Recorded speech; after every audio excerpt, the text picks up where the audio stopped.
Welcome to Gab Hominem, another quick little episode, sort of a mini-sode if you will, but this is going to be a fun one for me because I am talking with Mr. Was it Chris Capituio? Or Cappy is much easier, yeah, that's why I don't go by my real last name. Capiluto is impossible to say, so I've changed it to Cappy. I'm far more used to, because I'm half Mexican myself, I am much more used to the Spanish pronunciation, not Italian. Right. Yeah, I don't even know how to say it half the time myself. I've heard names like that. It's people don't even know how it's actually pronounced, and they have some kind of funky spelling to it. So the reason I think this episode is going to be pretty interesting is because you are, as far as I'm aware at least, the first person I've talked with that does any kind of content creation that is a military veteran. You were in the Army, I believe. Correct. Yes. General infantry, from what I remember, and you've actually got this sort of a running joke about your channel and your fans. You call it the Spare Parts Army. What do you want to give a quick background on where that came from? Yeah, Spare Parts Army is something that is very personal to me. First, when I joined the Army, you kind of have to go back to that to understand it, because when I first joined, I was 19 years old, the youngest guy in my unit. When I got to my unit, I really wanted to deploy. My whole purpose for joining the infantry and joining the Army was I wanted to go to Iraq. I didn't want to enlist and push papers. I thought, if I'm going to do the Army, I dropped out of film school to go do it, so I wanted to do it. When I got back from boot camp, I volunteered to deploy with the first unit going to Iraq.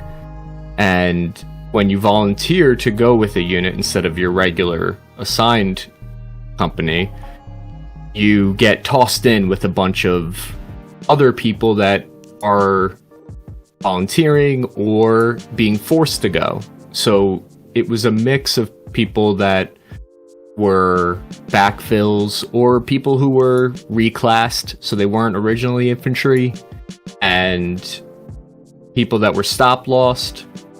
So my squad in Iraq was made up of these kind of people, not your tier 1 elite guys. It wasn't special forces soldiers. Spare Parts Army was the nickname or Spare Parts Squad is the nickname that we gave ourselves. We gave our unit, our squad, that name as a kind of term of endearment to describe we're this hodgepodge group. We're not the A team. We're the guys pulling security in the background so that the special forces guys can do their job. And to me, it's kind of the theme of the channel. It's the voice that I thought was missing from YouTube. It's the message that I didn't see anywhere, which was we have tons of people from special forces in the military telling us about their experience, but what about the regular infantryman, the regular grunt, just the normal soldier? What's his perspective? So you got to see a lot of, I still remember, I'm pretty sure you've seen the Ken Burns 10-part documentary on Vietnam. There was a guy early on in the entire series who, I think one of his opening lines was him talking about how, at least at the time, he absolutely hated the Vietnamese that he was sent to fight. And I believe it was in a later episode, he had actually said, you don't ask a soldier what combat is like, because him explaining it to you will still not get the full breadth of the experience across, which is not something that most soldiers who have seen combat would want to relive. Yeah, it's a great documentary, and very accurate statement. That's part of the reason why in the channel and in my content, I try to focus on other aspects of the war that are more positive and more. I try to go into the humor, because to me, a lot of what the military is about is, when I look back on Iraq, a lot of times the first things that I think about are the jokes that me and my buddies would tell to each other to try to make things easier to get through.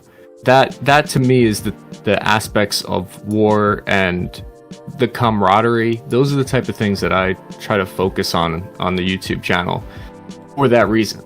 Because the other side of it, it almost goes without saying that it's horrible, and I try to touch on it every now and again. But like you said, it's been covered. Right. It's definitely one of the things that I appreciate your channel the most about, is that you do actually touch on the human side of all of it. And we, like you said, we don't see a lot of that nowadays. So you did your time. How long were you in the Army? I was in the Army Reserves for 5 years. Did 1 year in Iraq for the deployment. And then when I came back, I was 1 weekend a month, 2 weeks a year, except for we were mobilized to Latvia for a month to help the Latvian soldiers train to go to Afghanistan. But most of my time was in the reserves and National Guard Army.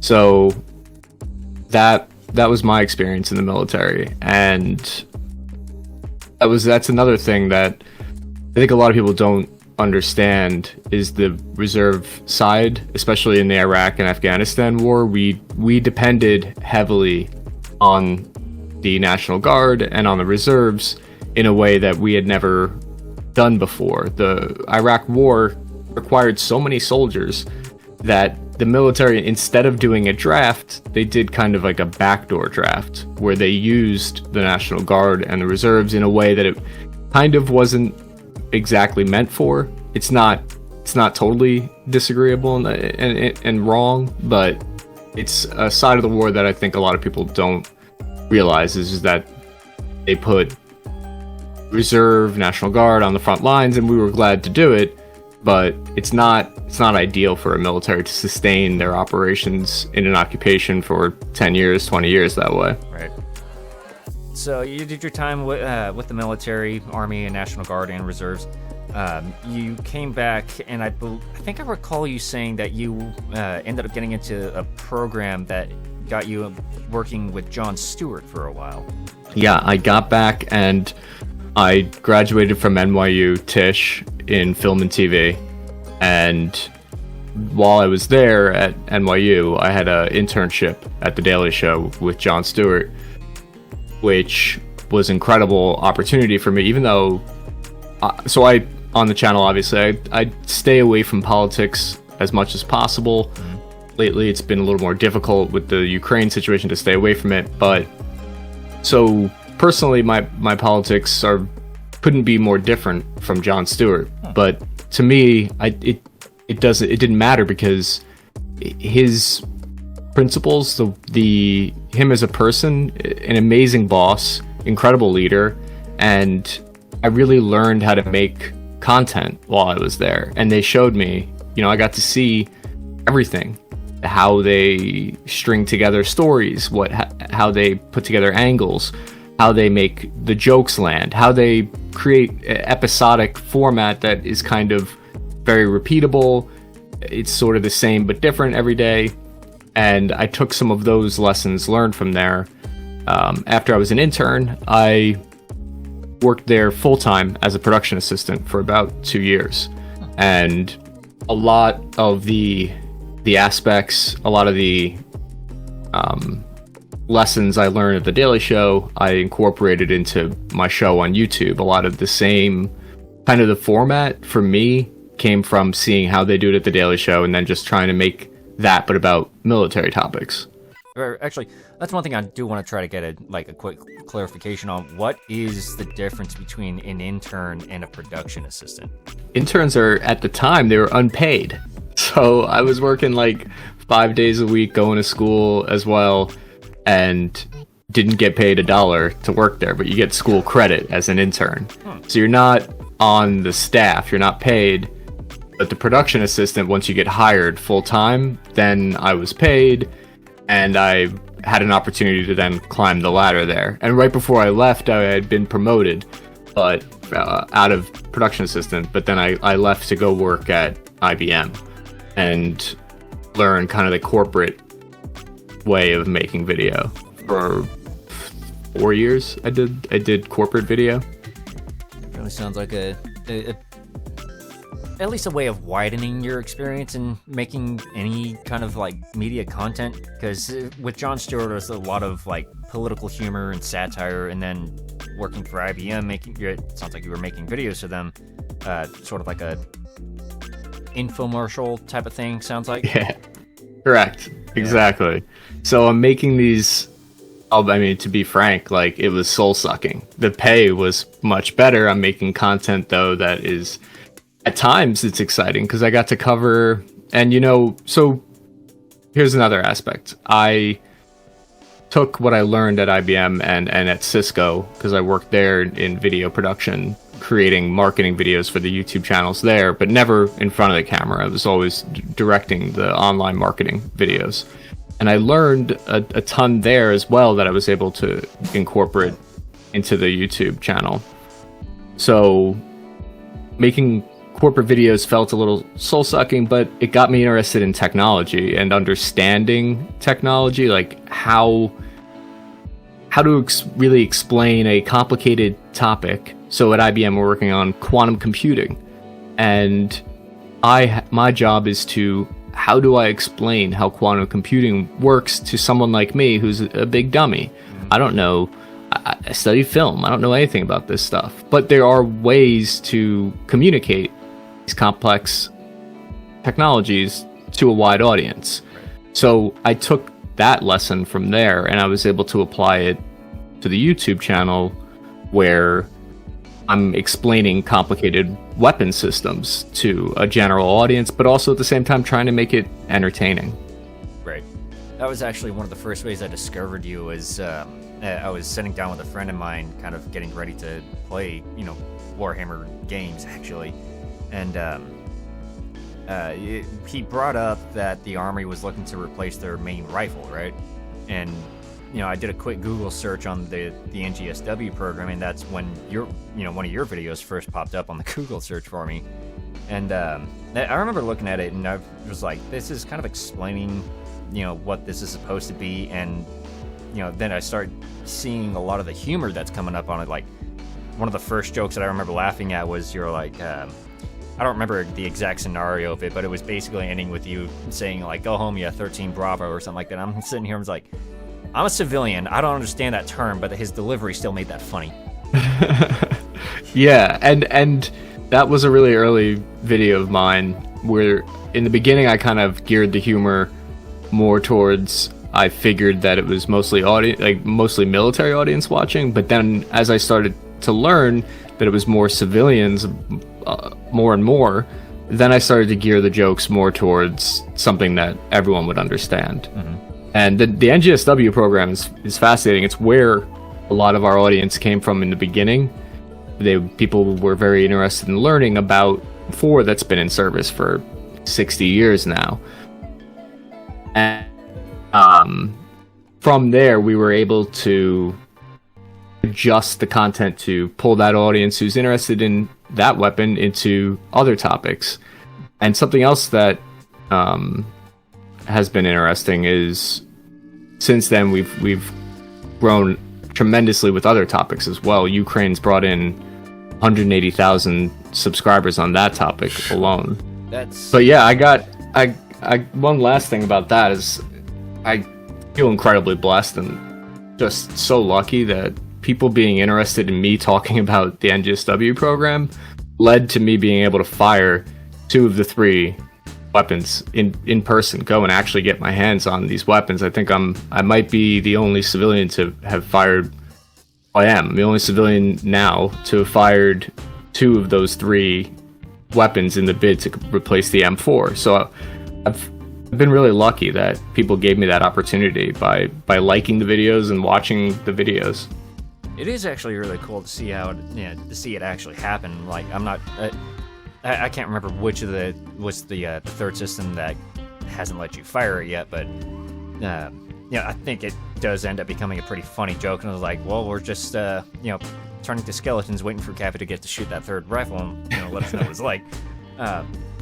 But yeah, you've definitely grown in a lot of different subjects since the NGSW days of the bulk of the coverage for it. You've talked about particular vehicles that the U.S. Army uses. I remember you covered some like a little bit of a change in the Army's doctrine of letting more pistols into the hands of soldiers on the field, at least with the Army.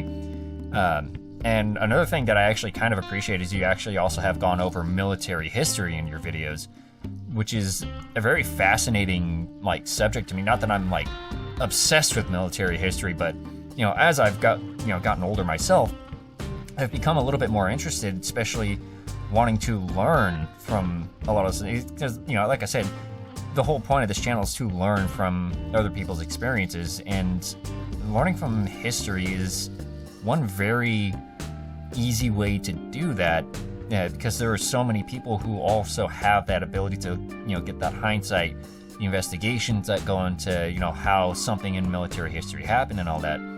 And you've found a way to like condense it into a way that's basically easy to understand and still entertaining, which also leads to some knucklehead like me being able to watch it and come away learning something. So what do you think is like the greatest value in going over military history?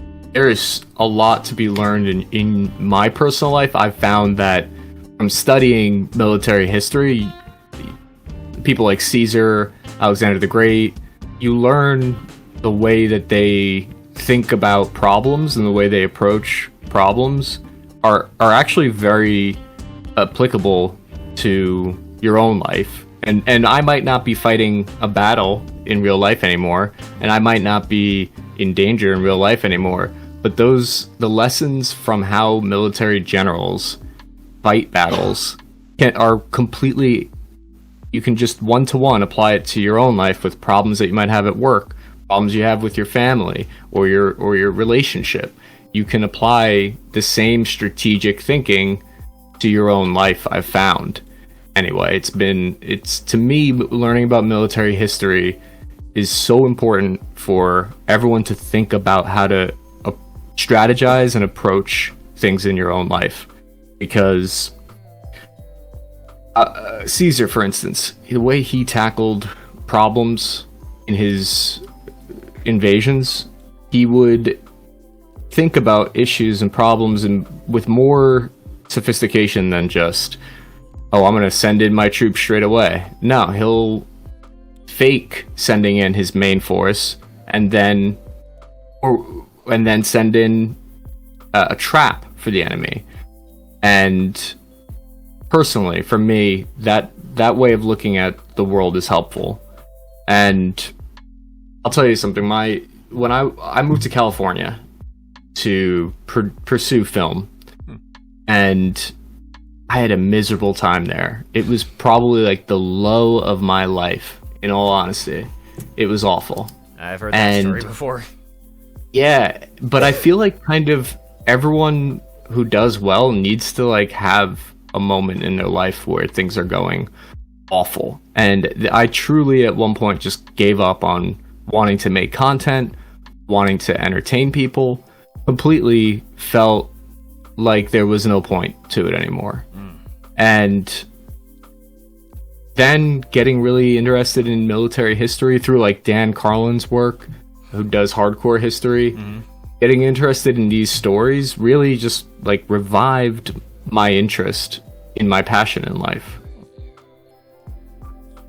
So with all of that, how much do you think there is that people either could have learned in regards to, even it doesn't even need to specifically be military history, but just history in general or anything in regards to what's going on now with Ukraine, because that's kind of like the hot topic, nowadays as of when we record this.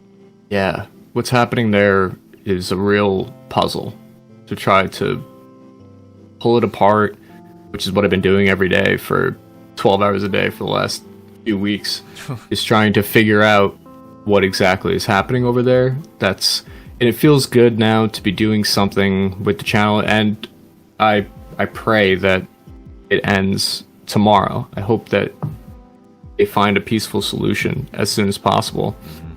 But I've been given an opportunity to try to make sense of this along with other people, and so I've gone from talking about weapons talking about guns, to now we're trying to actually do something of value that I feel like has more of an impact at this point. We just raised in one day over $3,000 for UNICEF to help people that are affected in Ukraine, and Google's going to match that.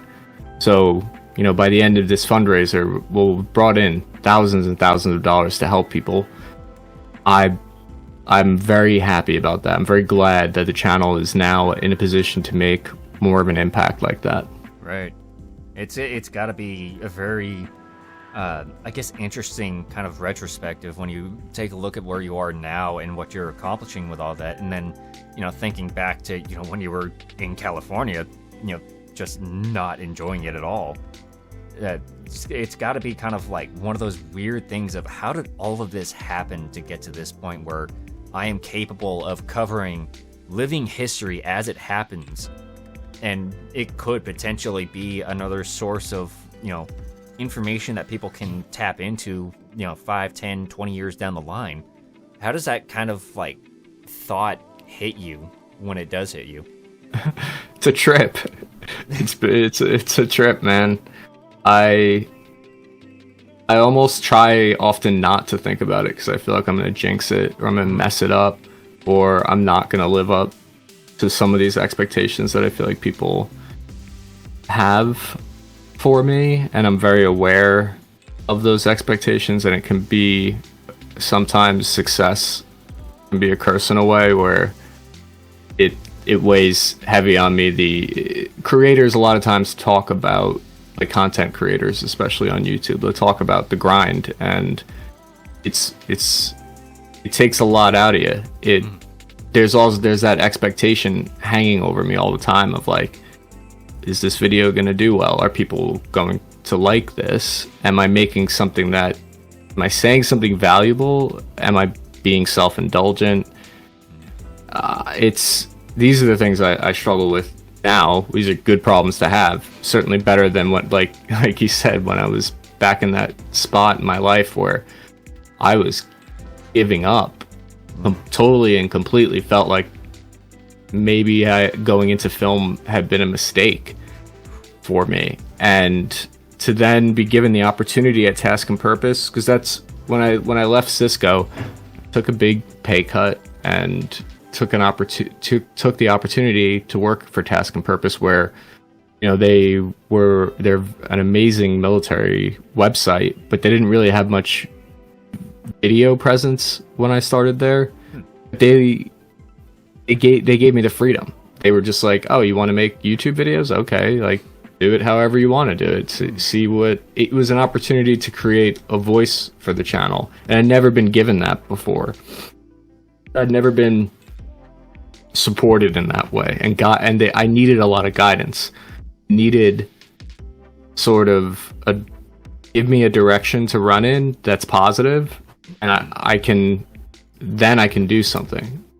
And they gave me that. They showed me the ropes. I had a friend there who told me to just be yourself. Don't pretend to be something that you're not. Sounds obvious, right? But it's really not. It's actually really not obvious. It's what seems obvious is to pretend to be the thing that people want you to be. That's the counterintuitive thing. And so I was like, oh, okay, that's a lot of pressure off. I don't have to pretend to be this special forces tough guy. I don't have to, that just because everyone is doing that. And God bless those people. I hope, you know, we need those people.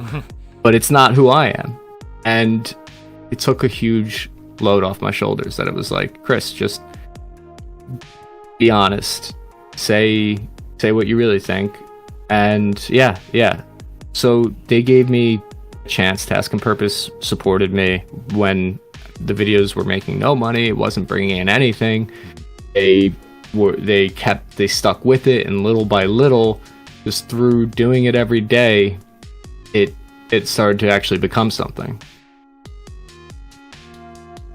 Definitely a bit of a theme that I've noticed, because I think a friend of mine who's in broadcasting school had to have somewhat of a similar discussion with another friend of mine who's doing streaming, and it's like some people will not see, you know, success happen for like 2 years, 5 years. Some even go as far as like 7 or 10 years before they really get anywhere with it. But it's just a matter of like, don't focus on how many views you're getting or how many followers you have. Just focus on doing what you're enjoying doing, because that's what a lot of these people, like, you know, a lot of the common examples we hear about nowadays, Markiplier and I don't know, Pokemon, whoever it could be, they, you know, went at it for a while and they just kept going, and they, you know, they found the people that, you know, wanted to follow them for what they do, who they are, you know, all that good stuff. So it's you know, like I said before, it's definitely one of the reasons I started following you, is because you do add that human like perspective to everything with the military, which is something I,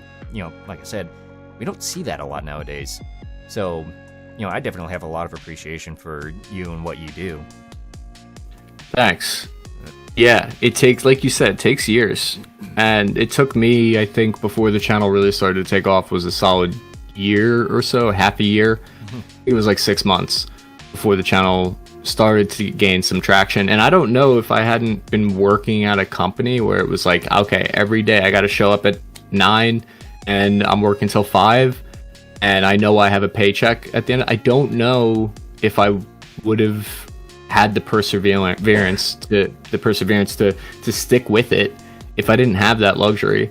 So for people, YouTubers who have, with no company backing, just like set out to do it, that to me is so incredible that they were able to do that. Right. It is important that you're doing something that you would be doing even if you had no views. And whatever level of success I have today, and it's small, even if there were 20 people watching the videos, I'd still be making the same videos. Right. I'd take the same mindset with this show, because I know I don't get a lot of, you know, viewers on every video, you know, often, but I go at it hoping to just talk with people who have had experiences doing something entertaining in some way, and just hope that anybody who watches it will come away learning anything from it. So it's, you know, I do really thank you for taking the time to join me on this episode. If you have any kind of like advice you want to share for people, whether it's, you know, anybody who's thinking of going into the military, trying to get into media, or probably even, you know, like we touched on, current events with Ukraine, if you have anything you want to say about that, you know, mic's all yours. Yeah. If you're planning on joining the military, I would say definitely know why you're doing it before you go in. Make sure, because there were many times when I was at boot camp that I wanted to quit. I just was so close to being like, and there were, I think half of our group dropped out, quit, or was kicked out. So you have to know why you're there. And before I deployed to Iraq, I had another one of those moments where I was like, oh crap, what am I doing? This is actually happening. What am I doing? But I knew that it was something that I needed to do to kind of, for me personally, it was to give back to my country that I felt like had given me a lot without me giving anything in return. And so having that reason to it was very important. And then if you're going into content creation and YouTube, that's another sacrifice. It takes, I work probably 80 hours a week to be able to create content that does all right. Like, people have to kind of ask themselves if that's something they really want to do, and what is driving them then to make those sacrifices in their life, to give up all that time and energy and sink it into something like content creation. And if anyone wants to ever talk about it, come email me. I put my email in all the videos. You can ask me whatever questions about content creation that you like. I'm an open book like that. And then if you're from the perspective of somebody who had served, or, you know, I'm sure you also still have that civilian mindset nowadays, is there anything you wanted to let anybody know about what's currently going on with Ukraine or anything around it? I wish I knew more about it. I've been talking to a lot of people who are Russian, and I've been talking to a lot of people who are Ukrainian, and I've been trying to understand different perspectives. To me, that's kind of the part of it that interests me the most, is trying. I always, when I was in Iraq, I did the same thing. I tried to put myself in the shoes of the enemy there and try to really understand why someone would fight against us. And I came up with a bunch of reasons that made really good sense. I could understand why people wouldn't want me in Iraq. And so with the conflict in Ukraine, that's what I'm trying to figure out right now, is make sense of, because I think there's a lot of people who are like me, who are looking at the conflict and thinking, what's really going on here? Which side is being reasonable? Which side is being unreasonable? Yeah. All right. I do really appreciate that, Chris. And like I said, a few minutes ago, thank you very much for taking your time to join me and have this interview today. Yeah, of course, Andrew. Thank you very much for having me. No problem. So you have yourself a wonderful day, and it's for everybody watching. Definitely check out his channel if you haven't. Take him up on the offer if you were getting more curious about making your own content. He's got his emails and information in his videos, and just kind of keep your head up and go forward, and just kind of, I guess, I don't know. I was gonna say have a plan for things, but with how little people know nowadays. But stay hua. Yeah, definitely. You all have a good night, and thank you again, Chris, for joining me today.